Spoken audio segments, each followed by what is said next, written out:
I spent years believing I would only start building wealth once I earned a lot. When there's money left, I'll invest. When I have more, then I'll finally get organized. And guess what? That moment never came. Because there was always a new bill, an unexpected expense, another cost that felt unavoidable. And so, the years went by, and I stayed stuck in the same place. What no one told me, and what took me a long time to discover, is that wealth doesn't begin when there's money left over. It begins when you decide to give purpose to the little you already have. And that was the strategy that changed my life, building even when it seemed insufficient. Because a little, repeated with intention, becomes a foundation. And a foundation, strengthened with consistency, becomes wealth. In this video, I'll share the principles no one ever taught me, but that completely changed my game. And that you can apply right now with what you already have in your hands. If this message already lit a spark in you, hit the like button, subscribe to the channel, and join me in discovering how a little might be the most powerful secret to kickstarting your journey toward wealth. Pillar 1. I stopped waiting for leftovers and started giving purpose to the little I had. For a long time, I kept repeating the same line. When there's money left, I'll start. And you know what happened? There was never anything left. There was always a new bill, an unexpected invitation, an irresistible sale. Money slipped through my fingers, and I kept feeling like wealth was something far away, reserved only for those who already had plenty. Until one day, tired of watching myself stuck in this cycle, I realized it's not about how much comes in, but what I do with what's already coming in. If I couldn't manage 100 reais, I'd never be ready for 1,000. If I couldn't organize a little, having more would only multiply my chaos. So I flipped the script. I took a symbolic amount, almost laughable to anyone looking from the outside, and I started giving it direction. Part of it went to essentials, part to a small reserve, and part to learning how to invest. It wasn't about the amount. It was about creating the habit. It was about proving to myself every single day that I was in control. And that shift did something powerful. It gave me clarity. Every reel had a purpose. And even if it was just a little, for the first time, I felt rich, because I was finally building, not just spending.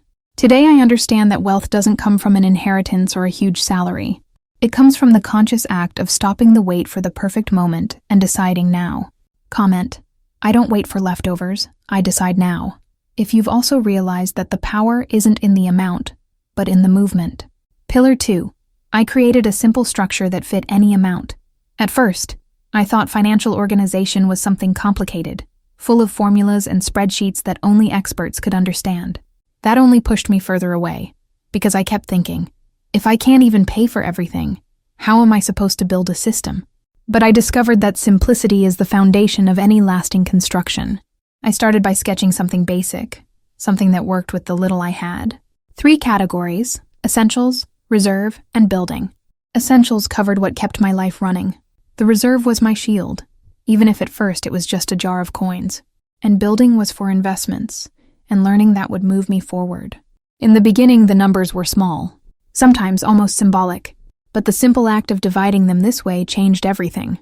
I knew exactly where each reel was meant to go. What used to be chaos turned into direction. This structure gave me the power of choice. If a small amount came in, I knew how to handle it. If more came in, I just increased the percentages. The amount didn't matter. I had clarity. Over time, I realized it wasn't about the size of the amount, but about the habit of respecting every cent. And that's what turned nothing into a solid base, ready to multiply.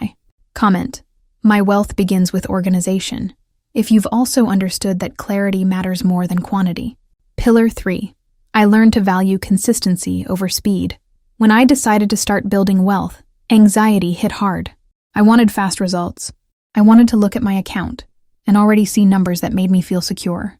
But that rush sabotaged me, because every time I didn't see big changes, I got frustrated and gave up. It was in this back and forth that I realized, it's not the fastest who goes the farthest, but the one who never stops moving. And I started applying that logic to my money. Instead of waiting for big amounts, I stayed committed to consistency. Even if it was little, I set it aside. Even if it was symbolic, I invested it. The important thing was to repeat, day after day, month after month. Consistency built something invisible but powerful: discipline. And that discipline began to show up in other areas of my life. I wasn't chasing shortcuts anymore. I wasn't waiting for miracles. I understood that every small step was taking me further away from the place I no longer wanted to be. Over time, the numbers started showing results. Not because they were huge, but because they were consistent. And the feeling of watching something grow, thanks to my effort, my repetition, gave me a confidence no shortcut ever could. Today, if there's one thing I'm sure of, it's this. Wealth isn't built in a rush, but with strategic patience. And once a woman learns that, she's never the same again. Comment: my consistency matters more than speed. If you've also realized that the wealth game is a marathon, not a 100-meter sprint. Pillar 4. I traded excuses for responsibility. For a long time, my inner dialogue was always the same. I don't earn enough. If I had been born into another family, things would be different. With this economy, no one can prosper. And so I kept pushing responsibility outward. Everything was the government's fault, the markets, my bosses, bad lucks. And the more I outsourced blame, the more powerless I felt. It wasn't until I stopped and faced the truth that I realized those excuses were keeping me stuck in the same place. As long as I pointed outward, I wasn't moving inward. I couldn't control the economy, but I could control how I spent. I couldn't change my origins, but I could change my destination. I couldn't set the salary I received, but I could decide what to do with it. Trading excuses for responsibility wasn't easy. It was uncomfortable. Admitting I was in this situation partly because of my own choices hurt, but it was also liberating. Because if the fault was mine, then the power to change was mine too. I started making more conscious decisions. I began planning before spending. I stopped blaming and started building. And little by little, I realized there's no favorable wind for a ship without direction. Today, it's clear to me. The woman who takes responsibility for her money also takes the wheel of her own life. Comment: I choose responsibility, not excuses, if you've also decided to stop outsourcing your story. Pillar 5. I turned small amounts into big lessons. At first, I thought I had to wait until I had a lot of money to start investing or learning how to manage it. That belief paralyzed me. Meanwhile, I kept watching opportunities pass by, thinking, when I have more, then I'll commit to this. But one day, I realized I was falling into the biggest trap of all, the perfect future that never arrives. So I decided to use the little I had as a learning tool.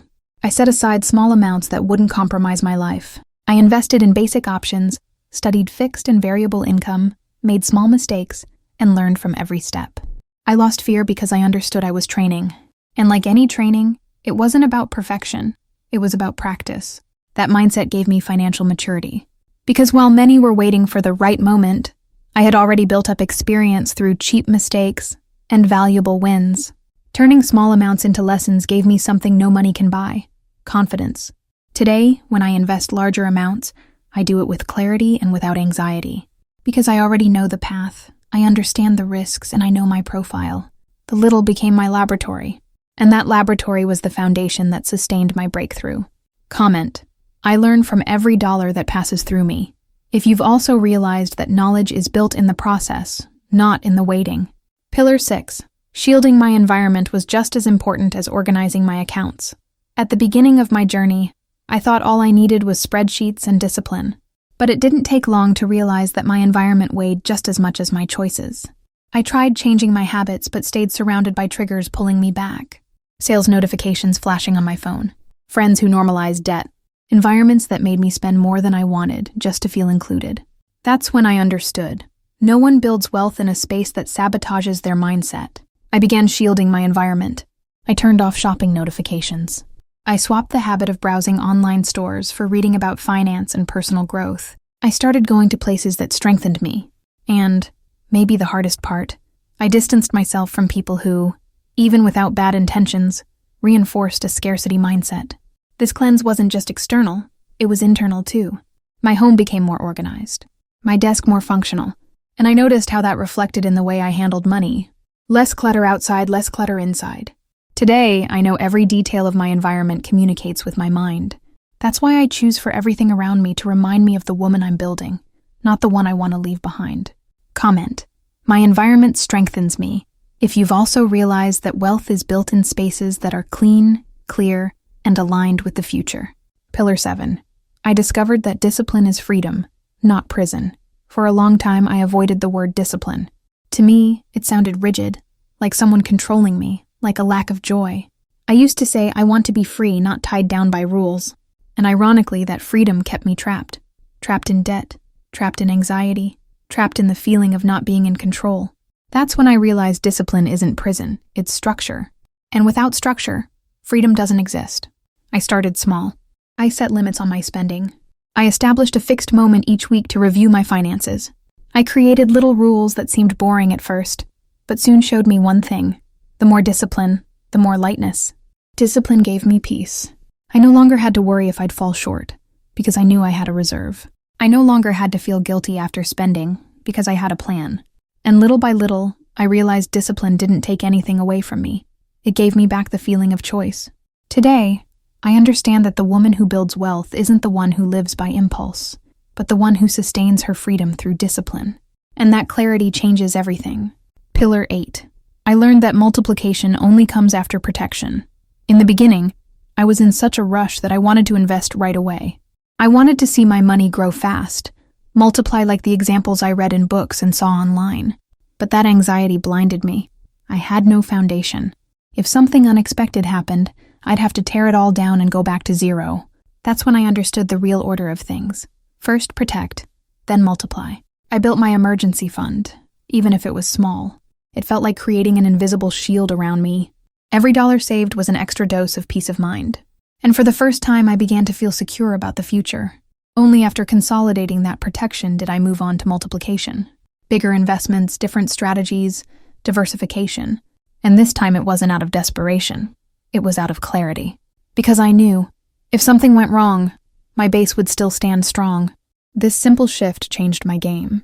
The rush that once left me vulnerable gave way to a safe, steady, and sustainable rhythm.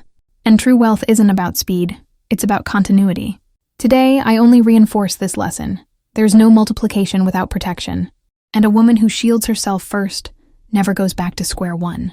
Comment, my protection comes before multiplication, if you've also decided to shield your base before chasing growth. Pillar 9. I transformed my scarcity mindset into a vision of abundance. For a long time, my mind operated in scarcity mode.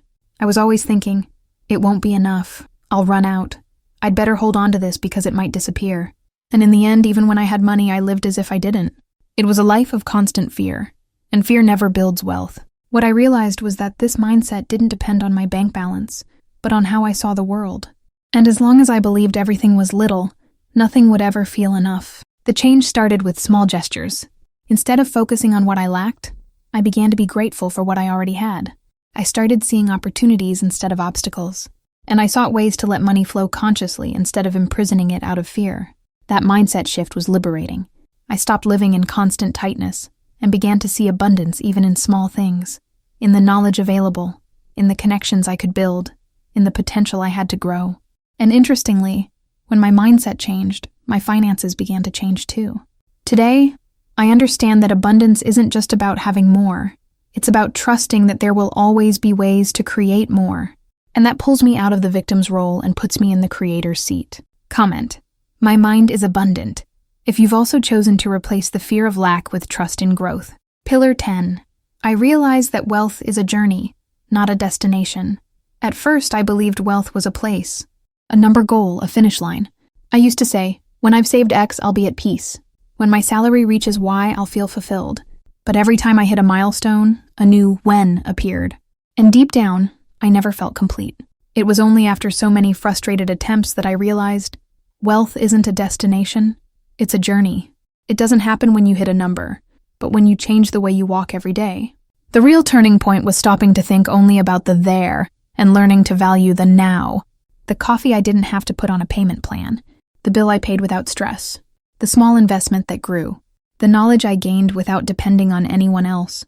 These silent milestones showed me that wealth is built in the process, that every conscious choice brings me closer to a fuller life, and that there's no finish line, because every phase brings new possibilities for expansion. Today, I no longer run after an unreachable point. I walk with steady steps, knowing that each one is part of my freedom. Comment, my wealth is built on the journey. If you've also decided to stop waiting for the destination and start living the path. If there's one thing I've learned on this path, it's that waiting for the perfect moment is the same as deciding never to start. I spent years believing I needed a lot before taking the first step, and that belief was exactly what kept me stuck. The breakthrough only came when I understood that a little is enough, because a little, when directed, becomes a foundation. And a foundation, once strengthened, becomes wealth. What I've shared here isn't distant theory. They are real steps I tested with small amounts, simple decisions, and that, combined, built a new reality. It wasn't easy. It took discipline, sacrifice, patience. But it was possible. And if it was possible for me, it can be for you too. Starting small doesn't mean settling. It means respecting yourself. It means getting into motion, even when it feels insufficient. Because wealth doesn't come from a magic number. It comes from who you become while building it. If 2026 is going to be different, it won't be because the world will change. It will be because you'll choose to act differently. And when that happens, the future begins to be rewritten in the present. Comment. I start with what I have, if this message resonated with you. And if you haven't yet liked the video or subscribed to the channel, now's the time. Because your journey toward wealth can start today with one step.